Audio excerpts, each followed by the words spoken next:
molto carico di idee. La domanda che devo fare io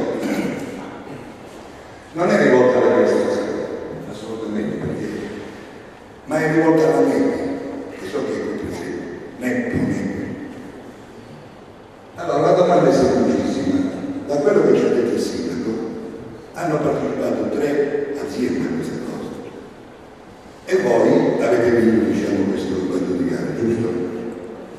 Io sono un cittadino, posso avere un dubbio.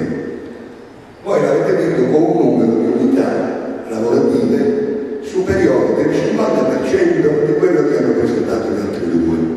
Perché pare che gli altri 2 imprese che partecipavano avevano messo come occupazione 22 posti di lavoro. E così lo sbaglio. Questo è quello che dice lei. No, quello di cui io sono conoscente. 22, non lo so, il sindaco.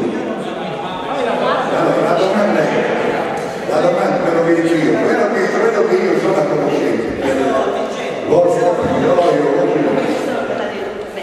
Cioè, c'è il documento, gli altri precedenti. Allora, non è che lo dico io, non lo invento. Il dubbio a me mi viene perché ne piglia 53 posti di lavoro, Ecoline SRL 25, Spider Box, che sembra una marca di una macchina veloce o di una moto, 22, giusto, non lo dico io. Ho detto che voi avete presentato quasi il 50% di più.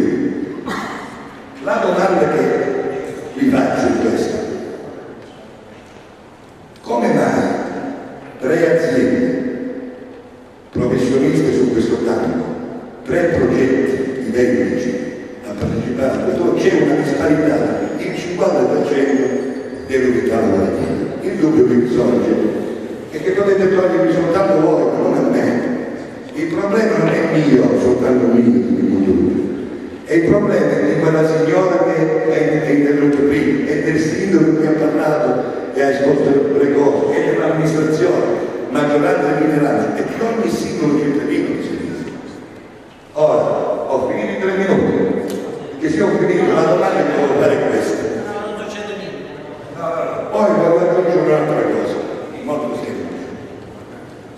Se dopo il 30, e il se è usato non perché se è così oppure no, non è in questo senso, se dopo il 30, che anche il sindaco dice che dobbiamo vedere bene come vanno stanno le cose, il sindaco non è che oggi gli viene in mente, perché gli piace la mente, gli piace l'idea e si schiera così, dalla sera alla mattina, sai cosa c'è? Possono dare 53 posti, un anno abbiamo rispondato a quella domanda. Io voglio capire perché c'è questa disparità. Ed è quello, fino a qua. Poi l'altra cosa è che se quello che diceva la signora, su una diga che porta l'acqua potabile, che diamo da bere nel Salento, che irrigano tutte le regioni nel Metapontino, quando meno da parte di Cini c'è un controsenso, ma come mai lo devono fare per le forze della zona nostra? Allora io ringrazio il Presidente della Regione, che è un caro amico mio, ringrazio l'ex assessore che è qui, sempre il Presidente attuale del CIE, e gli direi una cosa: caro Marcello, dacci la possibilità di un altro progetto. Questo qua, io gli direi, io personalmente, lo dirò se capita. Cerca di portarlo in una zona dove non è tanto abitato, dove non c'è uno sviluppo agroturistico come un agrosettore che stiamo facendo. Noi ti ringraziamo, studia un'altra cosa insieme all'amministrazione e offrici qualche cosa di produzione diversa.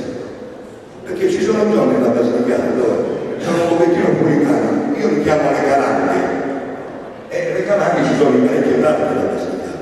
Nelle Calanghe ce ne sono in parecchie zone della Basilicata, andrebbero bene, andrebbero benissimo, non c'è una diga vicina, non c'è il problema che sollevava la signora, ma che sollevano tutti i cittadini. Eppure voi forse potreste lavorare per iniziare questo ufficio. Io non so se poi è chiamato opificio, ma le sempre che credo che lo dico. Se poi ci vanno a buttare pure la telenovela, è un dubbio che ciò. Quindi l'ho espresso e vedrete la cosa. Questa grande disparità. Grazie.